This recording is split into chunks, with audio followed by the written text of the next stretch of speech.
Okay, good afternoon, everybody. Today is November 18th, 2022. This is the weekly Take on the Market. I'll be your host. My name is Scott St. Clair. I'm the manager of the Premium Product Group here at Investors Business Daily. Take a moment to read the disclaimer. I'm not licensed. Nobody at IBD is licensed that I'm aware of. So we don't make buy, sell, hold recommendations. Where we like to focus is research, education, although most of us do enjoy the markets and do participate. And it's one of the perks is, having skin in the game definitely helps. And I've been doing that for a lot of years. So usually, not always, but usually I'm in some of the same stocks that you guys are. Okay, we'll do the indices. I don't have any screenshots. I don't know. I didn't capture anything this week. Nothing really much that jumped out at me. Industry groups, stocks to watch, and then the quote of the week. So let's start with the indices. And here's a daily chart of the NASDAQ. The volume is not going to be up to date. The market just closed about 5 minutes ago, but the price should be fairly close. I don't know if the market finished up or down. It was very close near the end. So you're above the moving average. You've had this powerful day, and so far so good. We've held that day. There isn't a lot to buy. There's not a lot to do here. That I see. It's kind of a strange market. Maybe it just needs to go sideways for a little bit, which would be fine. So, but it's a few days above the moving average. You're still below the 200 days. So I'd like to see that. And, typically when you get a bad bear market, let's go to 09, you get this, and then you're really far away from the 200 day. And it grinds up to it. And then eventually, this is kind of the key point. Although the price is higher, it's kind of like an all clear sign, right? So you're above all the moving averages, and the 50-day has been in an uptrend for at least a couple of months, and the 200-day is starting to turn higher. So you could see, like, obviously easier in hindsight, but July of 2009, you really start to see the market shape up. There will be some breakouts in here, though. So you don't want to, if you're buying ETFs or something, maybe you can wait for this. But if you're buying individual stocks, you probably want to, do some buying for sure. So I think that's kind of how this, if the market's going higher, my fear is, or my bet, so to speak, is that that's what's going to happen. You're just going to get a grind. It's not going to run away like COVID 2020 for sure. That seems highly unlikely. So in, another push lower, like collapse like this type thing seems unlikely as well. Seasonally, it's a good time of year to be invested, but it's not totally out of the question either. It's not zero. So I'm just looking at like probabilities. I think it's like an 80% probability that the market just does nothing. Maybe it grinds higher, like that one. And in the meantime, if that's the case, that's actually good for stock picking. I wish I had remembered who said it, but in a podcast, somebody talked about the era of stock picking. Oh, I think it was Jim Bianco. Jim Bianco on a podcast talked about, this period. Let's go to a monthly. So this bull market really was about, just being in the indices, big cap, things that were indice related, Amazon, Apple, Nvidia, Tesla, et cetera. And that went on for a long, long time. And normally new bull markets change. They change leadership. They change their structure. There's usually a change. A lot of times that change is what leads to the new bull market. Otherwise, if it was just all the same stuff, you'd still be in, the malaise, the bear market. So almost always you go back and look, you're just going to get new leadership after the 2000 top. You just get new leadership after the 09, the 08, 09 top, which was dominated by Chinese stocks and housing, new leadership. Some of the stuff comes back, but a lot of it doesn't. So we really need new leadership. Now, somebody emailed me and said, Scott, you never talk about what the new leaders are. And I thought about it, and I think the reason is I don't know what the new leaders are. I don't know where the leadership is. It really hasn't shown itself yet. If the market goes sideways for a long, long time, number of months, it'd actually be pretty good, because then the new leadership would show itself by starting to make new highs. I think, like, if you force me to pick the new leadership, I think it's going to be energy, materials, companies that make stuff, semiconductors. You can touch stuff; those are tangible.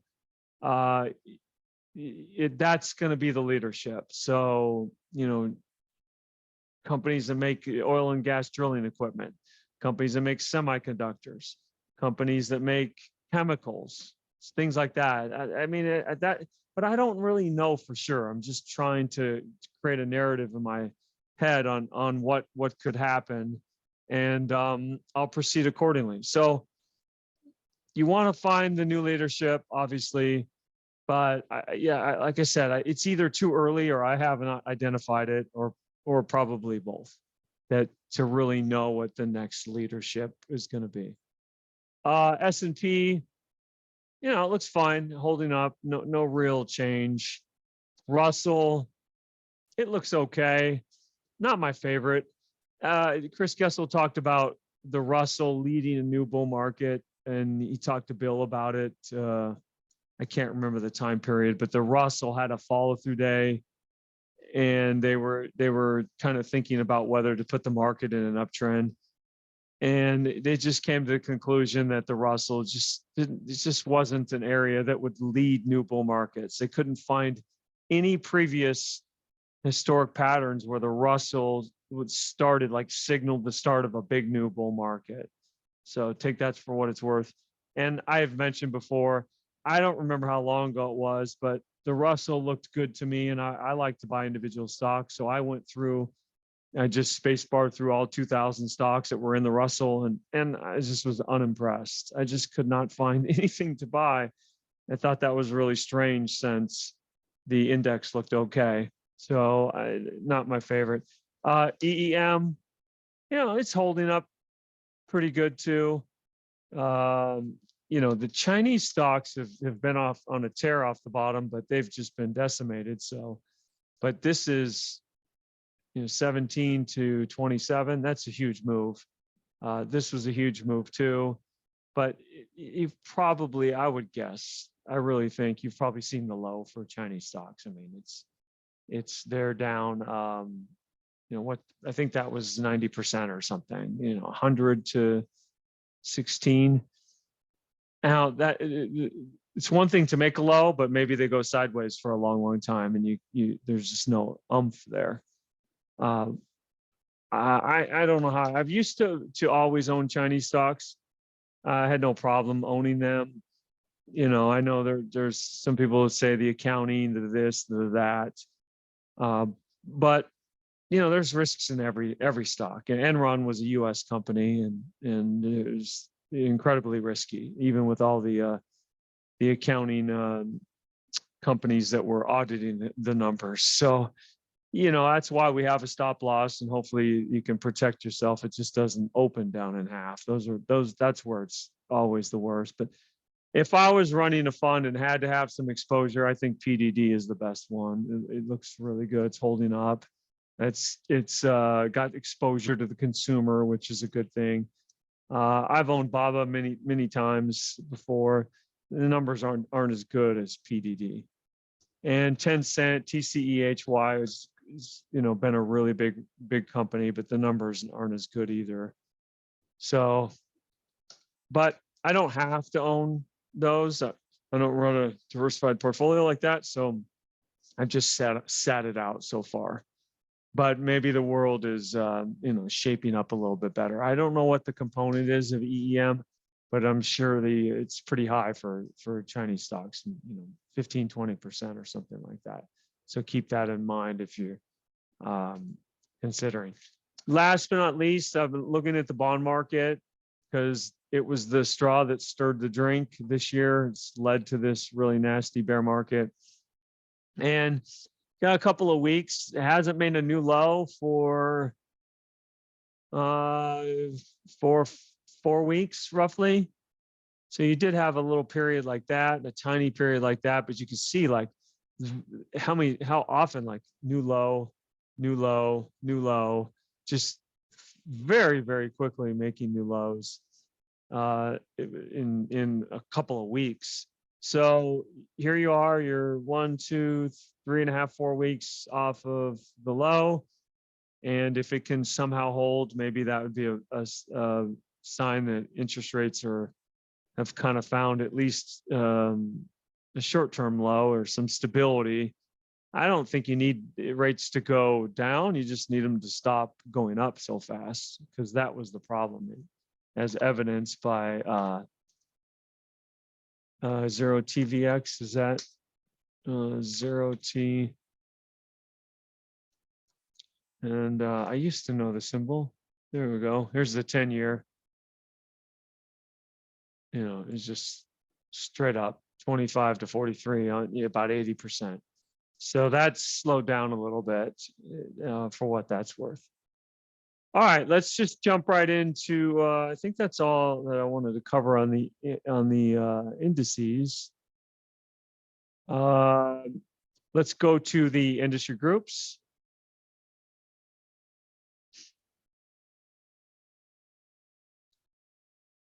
Let's pull the list up. Oil and gas, royalty, retail, auto parts, retail department stores. Interesting. Last week was 94, currently 3. Wow, that's a huge jump. I don't know if Ross Stores would be in that group, but let's look. I think Ross Stores had a big day today, Stocks and Group. Dillard's, Macy's, Kohl's, Nordstrom. So I think Dillard's is probably, this held up really well, but why the big jump? Nordstrom, no. Kohl's. Huh, interesting. I can't, that's interesting why. I can't really explain why you had such a big change. That's 50 cents. I can't have any, it's going to have the tiniest of influence on the index. Look, it's price weighted, so Dillard's is going to be the biggest influence. I don't know. Interesting. But, I mean, I don't mind owning that group, but I don't see anything in there that looks all that compelling. Solar still, yeah, my 2 cents is too many eyeballs on solar.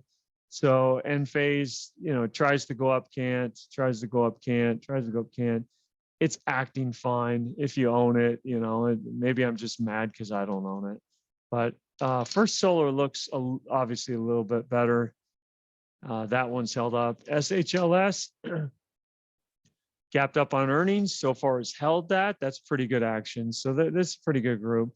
Oil and gas field services is a good one. You've got, and we'll get into stocks to watch, but Schlumberger, Tidewater, those are 2 stocks that I watch pretty closely, are in that group.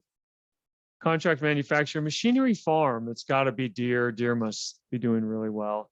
Yeah, you know what? And it's one thing I can't remember the last time I've talked about the Dow. Of course, as soon as I stopped talking about the Dow said, "Hold my beer, and I'll show you why I'm the best index."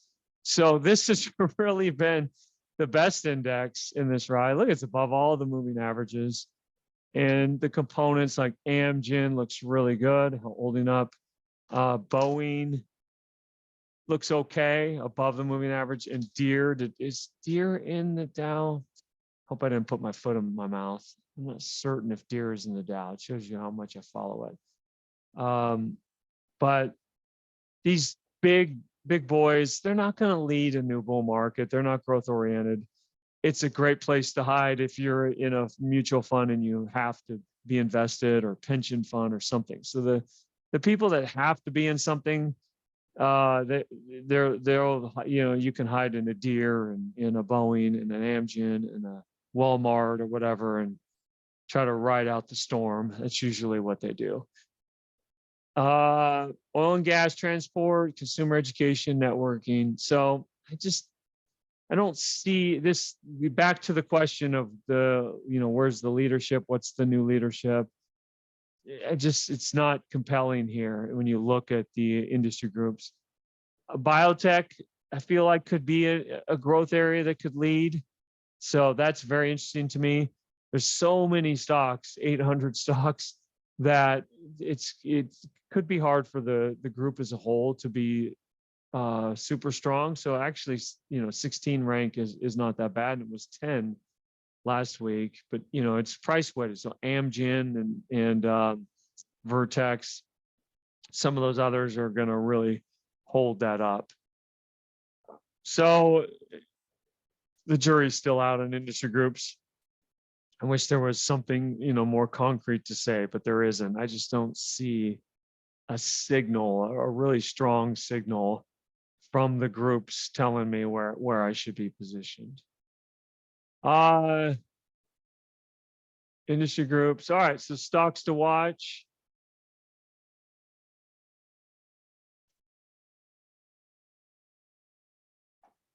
Okay, so let's start with a couple I sort of mentioned already. Schlumberger.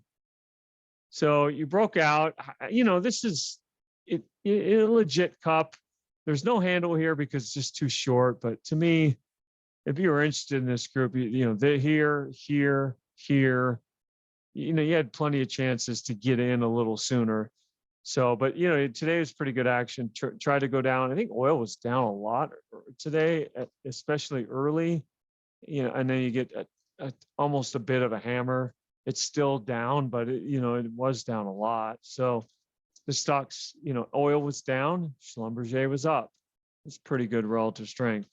Tidewater, you know, not as good a close, but you know, you can see it came almost all the way back to the top of this, showed that power from pivot. So you know it's capable of making a big move, and it's probably about 15% off its high, 16%. So if you're looking to buy pullbacks, Schlumberger and Tidewater in that group. EURN in the transport pipeline looks okay.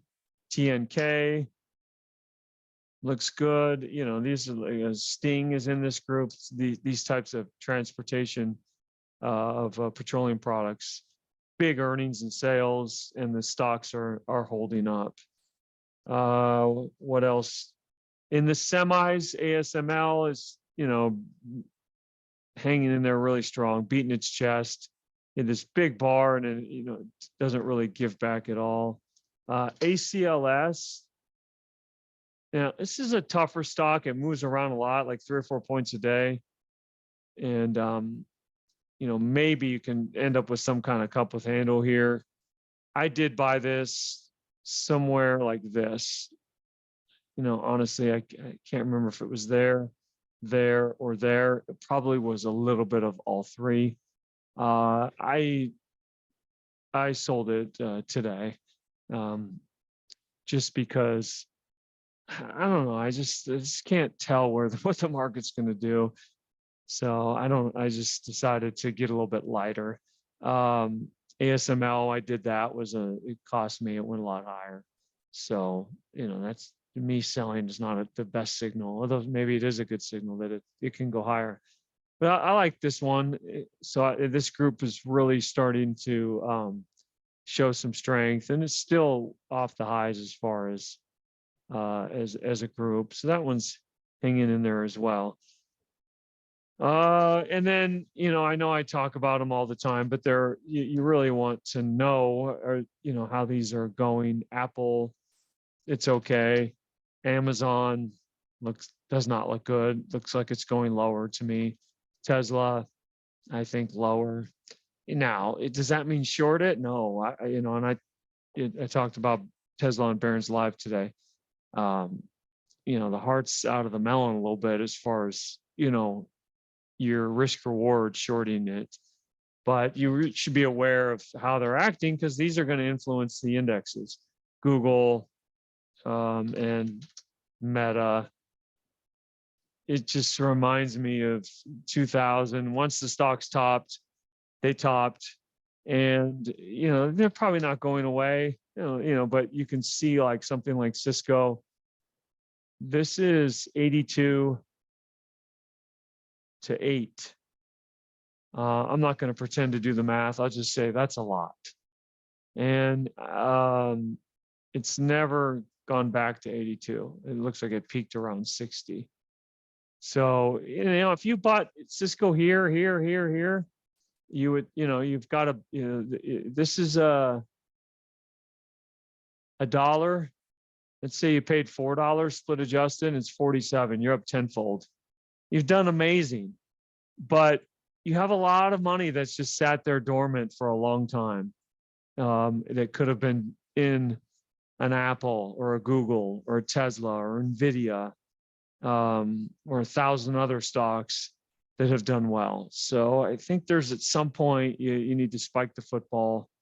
Maybe you don't have to sell all of it because there's that regret that you're gonna sell it and it'll keep going up. But if you've accumulated a big chunk of gains in a single name, I would take a bite of the apple at least once, if not a couple of times. Microsoft, same kind of thing, although it eventually made new highs. Intel got really close. Wow, I wonder if it ever made a new high. But same thing, you're staring at 22. You bought Intel here or here or here. It's been dead money for 22 years. And that money could have been better served in other names. So this is probably, if you fast forward 22 years, hopefully I'll be around to see if I'm right or wrong. If I could push this chart over here, I think that's what these are going to look like. Big sideways nothing. Tesla, I don't know. It's held up much better than the others. Big sideways nothing. Google. And, it's, as we sit here now, it's hard to believe that, right? Is Google is such a great company, but Cisco was such a great company in 2000. And Intel was a fantastic company in 2000. One of my best friends works at Intel and has for, 30 years. And they used to eat AMD's lunch. The AMD was a penny stock. It was like a $2 stock, and they just owned AMD. And things change. AMD turned the corner. Somewhere, if you're looking at the stock, somewhere in 2016, 2017, 2018, something changed for AMD, and they if you were to overlay AMD versus Intel in 2015, it's a bloodbath. So things change. So you have to be willing to move with the market and change with them.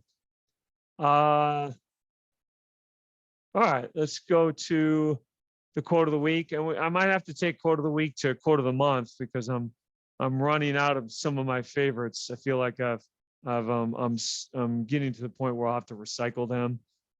So I cheated a little bit. I used a quote I used on Barron's Live today. I didn't create this quote. I stole it from somebody. I can't remember who, otherwise I'd give credit. So somebody said it, and maybe not exactly how I said it, but somebody said it, and I thought, wow, that's so true. I love that. So it in regards to Tesla, I've heard something. It's a value stock. It's this. It's that. Every higher price is the market like a vote of confidence, and every lower price is the opposite. So you really want to buy stocks on the way up at higher prices. In the stock market, it's different than everywhere else. buyers exist above the market and sellers exist below the market. They exist above because of this like fear that they're going to miss something. So if XYZ goes from 100 to 101, 102, 103, 104, 105, every move up actually generates more buying interest because all those people that missed it at 100, at some point they kind of capitulate and just buy 106, 107, 108 because they don't want to let it get away from them. And it works the other way. At some point, they can't take the pain of 100, 99, 98, 97, 96, 95. Just get me out at 90. And so I'd rather buy a stock on the way up, hoping it keeps going up. Now, hope's not my favorite word to use here, but I think you get the idea of the mindset. I'd rather buy it on the way up, hoping it keeps going up, versus buying it on the way down, hoping that it stops going down. That is, tape this to your computer if you have a hard time buying them on the way up, and look back, look at history. How many times did Apple, Google, Tesla, Nvidia make a new high on the way up? Every time, you thought it was too high, it went higher. Eventually that ends, but these cycles can go on for a long, long time. And if it ends, you'll know because you'll buy it at one time and it'll go down. And instead of buying more, you would become a seller. And that was on Bayer's Live. I think it is done live. It goes out to the world live, but it is recorded. I'm fairly certain, so you can find it on Barron's podcast, or maybe on the IBD website or something. There might be a link to it. Okay, contact information, marcusmith@investors.com, 800-424-9033. Next week is Thanksgiving week. I don't know if there'll be a Friday take on the market. It depends on the market. So if something drastic happens where I feel like, there's information that needs to be talked about, I will do one. But if, I'm not going to do one for the sake of doing one, if that makes sense, because I'll just take I'm going to be taking the week off, so to speak. Not off, I'll be working, but not that serious. Try to keep it slow. And I love the Thanksgiving week. I think I mentioned last week. I think it's probably my favorite week in the market because you get the half day on Friday, you get the day off on Thursday, and it's just a little more quiet. And you get the holidays, food, and football. I think I've said this already, but it's worth repeating. It's a great week. All right, everybody, have a great weekend. And last but not least, I almost forgot. Tomorrow, Saturday, is the training session, the 19th. Hopefully, you got the email that went out to everybody. If you feel comfortable using Marcus Smith, you don't have to join. It's I'll walk through some of my favorite things I use in Marcus Smith. It's live. It is not recorded. So you'll need to watch tomorrow, 10 a.m. Pacific time, which would be 1 p.m. Eastern Standard Time. So do the math based on where you're located throughout the world, and you're welcome to join. And it'll be a lot like this. It'll be live though, and it'll just be me navigating my Marcus Smith. We've done this before. It'll be the second one. So if you watch that one by chance, it might be fairly similar. I don't plan it out. I just kind of go through showing you my favorite things I like to use in Marcus Smith. So welcome to join. If you didn't get an email on that, you can email us, marcus@investors.com. We'll show you how to register. Have a great weekend. Thanks, everybody. Bye-bye.